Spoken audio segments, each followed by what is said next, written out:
الحمد لله نحمده ونستعينه ونستغفره ونؤمن به ونتوكل عليه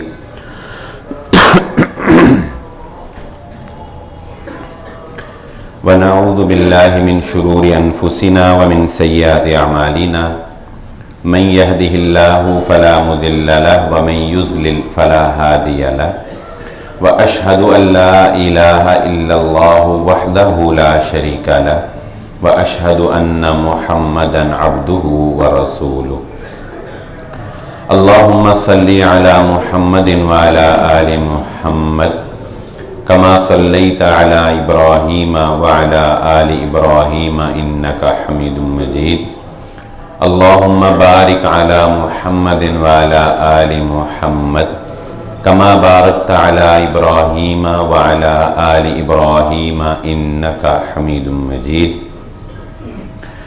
رب اشرح لي صدري ويسر لي أمري واحلل عقدة من لساني يفقهوا قولي سبحانك لا علم لنا إلا ما علمتنا إنك أنت العليم الحكيم أما بعد فإن خير الحديث كتاب الله وخير الهدي هدي محمد صلى الله عليه وسلم وشر الأمور محدثاتها وكل محدثة بدعة وكل بدعة ضلالة وكل ضلالة في النار فأعوذ بالله من الشيطان الرجيم بسم الله الرحمن الرحيم قال الله تعالى في القرآن المجيد هو الذي أرسل رسوله بالهدى ودين الحق ليظهره على الدين كله ولو كره المشركون قابل صد احترام حاضرین مجلس، محترم مکرم سامعین اکرام، ہر قسم کی تعریفات اس خالق مالک ارض و سماوات کے لیے اور لاکھوں کروڑوں درود و سلام آپ محمد مصطفیٰ صلی اللہ علیہ وآلہ وسلم کی ذات اقدس پر۔ ہماری آج کی گفتگو ایک بہت ہی سادہ سے ٹاپک پر ہوگی، اور وہ ٹاپک کوئی ایک خاص فکس ٹاپک نہیں ہے، بلکہ معاشی اعتبار سے، یعنی مروجہ معاشرے میں لوگوں کو لین دین میں جو مسائل پیش آتے ہیں، اور بطور خاص وہ مسائل جو مجھ سے لوگوں نے زیادہ سوالات کیے کہ ہمیں یہ مسائل جو ہیں لین دین کے معاملے میں پیش آئے، تو ان مسائل کو آج میں آپ کے سامنے رکھوں گا، کیونکہ ہم لوگ کاروباری معاملات میں اور لین دین کے معاملات میں بہت ہی غیر محتاط رویہ اپنا چکے ہیں۔ غیر محتاط رویہ اس اعتبار سے کہ ہم میں سے زیادہ تر اشخاص کا نظریہ یہ ہے کہ ہمیں مال آنا چاہیے، کوئی بھی نیا طریقہ یا کوئی بھی کاروبار کا جدید لین دین کرنے سے پہلے ہم کسی بھی صاحب علم کے پاس جا کے مشورہ نہیں کرتے یا اس سے نہیں پوچھتے کہ یہ ایک نئی صورت کاروبار کی آئی ہے، یہ ایک نیا طریقہ لین دین کا آیا ہے، تو آیا اس طریقے سے لین دین کرنا یا اس طریقے سے کاروبار کرنا کیا یہ جائز ہے یا کہ ناجائز؟ اس لیے چند وہ صورتیں جو معاشرے میں رائج ہیں، انشاءاللہ آج ہم ان کے بارے میں جاننے کی کوشش کریں گے۔ سب سے پہلی چیز یہ بات سمجھنے کی ہے کہ ہمارے ہاں چیز کو فروخت کرنے کے لیے اور اس کی سیل کو بڑھانے کے لیے ایک طریقہ کار اختیار کیا جاتا ہے کہ اس پروڈکٹ کے ساتھ مزید کچھ انعام جوڑ دیا جاتا ہے۔ مثال کے طور پہ کمپنی یہ کہتی ہے کہ اگر آپ ہم سے 5 سوٹ لیتے ہیں تو اس کے بدلے ہم آپ کو 1 سوٹ فری دیں گے، یا عام طور پہ یوں ہوتا ہے، مثلا رفان والے اپنی کسی پروڈکٹ کے ساتھ ایک بچے کا کھلونا اٹیچ کر دیتے ہیں. آپ میکڈونلڈ کا برگر لیتے ہیں، اس کے ساتھ ایک کھلونا مل جاتا ہے. تو یہ انعامات جو ساتھ جوڑے جاتے ہیں، یا بسا اوقات قرہ اندازی کے ذریعے سے انعام دیا جاتا ہے کہ کوپن مل جاتا ہے اتنی خریداری کرنے والے کو، اور بعد میں کمپنی جو ہے وہ ایک قرہ اندازی کرتی ہے اور اس پر انعام دیا جاتا ہے. یہ سارے طریقے جو رائج ہیں یہ اس لیے ہوتے ہیں کہ تاکہ ان کی پروڈکٹ جو ہے وہ زیادہ سے زیادہ سیل ہو. یہ طریقے اپنی نوعیت میں بالکل جائز ہیں، اس میں کوئی ایسی حرج والی بات نہیں ہے، لیکن ان میں صرف ایک طریقہ جو ہے وہ جائز نہیں ہے جس کی طرف نشاندہی کرنا ضروری ہے، اور علماء اکرام نے اس کو تحقیق کر کے ناجائز قرار دیا. وہ ایک ایسا اصول ہے جس میں اور بھی طریقے ہمارے ہاں رائج ہیں، وہ سامنے آئیں گے کہ آپ جب کسی سے رقم دے کر چیز خریدتے ہیں تو چیز تو آپ نے خرید لی، اس پر انعام بھی آپ وصول کر سکتے ہیں، لیکن وہ انعام نقد رقم کی صورت میں نہیں ہونا چاہیے. یہ بات ذہن نشین رکھ لیں.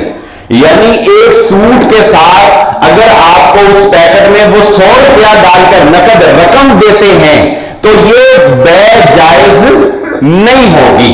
رسول ایک اصولی بات ذہن نشین رکھیں، رسول اللہ صلی اللہ علیہ وآلہ وسلم نے سونا چاندی درہم کے بدلے درہم کی بیع جو ہے اس کو ناجائز قرار دیا ہے، سوائے اس کے کہ یہ نقد ہو اور برابر ہو.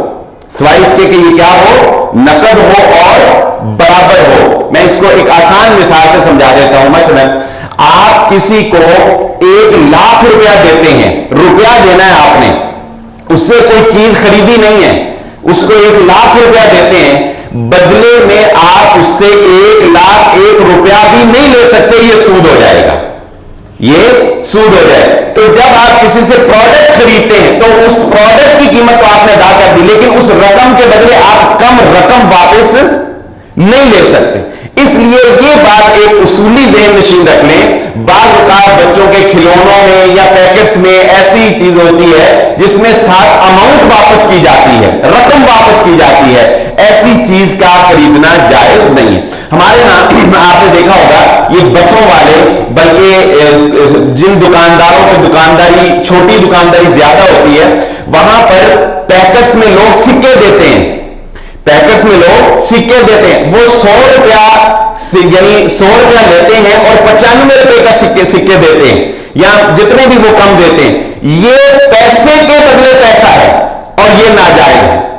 پیسہ دے کر پیسہ لینا. اسی طرح آپ چینج لینے جاتے ہیں، مثال کے طور بینک سے آپ چینج لیتے ہیں تو بینک تو اتنا ہی دے دیتا ہے، لیکن اگر آپ کسی کرنسی والے کے پاس جاتے ہیں چینج لینے کے لیے، آپ اس کو کہتے ہیں میرے پاس 5,000 کا نوٹ ہے، مجھے 50 والی کاپی دے دو، چاہے وہ نئی فریش کیش دے یا آپ کو پرانا کیش چینج کے لیے دے. وہ کہتا ہے کہ میں 5,000 روپے میں 100 روپیہ اوپر دوں گا. تو یہ جائز نہیں ہے، یہ سود ہے، کیونکہ یہ پیسے کی نقل و حرکت ہو رہی ہے، پیسے کی بیع ہو رہی ہے. تو اسی طرح سونا ہو، چاندی ہو، درہم ہو، روپیہ، ڈالر، کوئی بھی نقد جو رقم ہے، جب آپ نقد رقم کسی کے ساتھ ڈیل کریں گے تو وہ برابر ہونی چاہیے، اس میں کوئی کمی اور بیشی نہیں ہونی چاہیے. یعنی ایک چھوٹی سی بات سے ہم اپنے رزق کو حرام کر رہے ہیں. یعنی یہ سکے لینا ہماری ضرورت ہے، اور بہت سے لوگ جو ہیں ان کو علم ہی نہیں ہے، وہ ہر روز بندے لگے ہوئے ہیں، وہ صبح آتے ہیں پیکٹ دیتے ہیں، وہ ان کو 100 روپیہ دیتے ہیں اور وہ ان سے 95 روپے کے سکے لے لیتے ہیں، جبکہ انہیں اندازہ ہی نہیں ہے کہ انہوں نے کتنا بڑا گناہ کیا کہ انہوں نے سود سے اپنے دن کا آغاز کیا، انہوں نے اپنی کمائی کے اندر سود شامل کر لیا. ہم میں سے بہت سے لوگ اس نادانی کا شکار ہیں کہ اپنی صاف ستھری کمائی کو بھی اپنی چھوٹی سی غلطی کی بنیاد پر وہ حرام کر لیتے ہیں. مثال کے طور پہ ایک جنرل اسٹور والا ہے، ایک عام دکاندار ہے، وہ ساری حلال پروڈکٹ سیل کر رہا ہے، ساری حلال چیزیں بیچ رہا ہے، لیکن ان حلال چیزوں کے ساتھ ساتھ اس نے سگریٹ بھی رکھے ہوئے ہیں، سگریٹ نشہ آور چیز ہے، حرام ہے، اس کی کمائی حرام ہے. اب آپ بتائیں ہر چیز حلال ہے، سگریٹ سے کتنے کو وہ آمدن کما لیتا ہوگا، لیکن اگر روزانہ کا وہ 1,000 روپیہ کماتا ہے تو اس میں 100 روپیہ وہ حرام کی آمیزش کر لیتا ہے.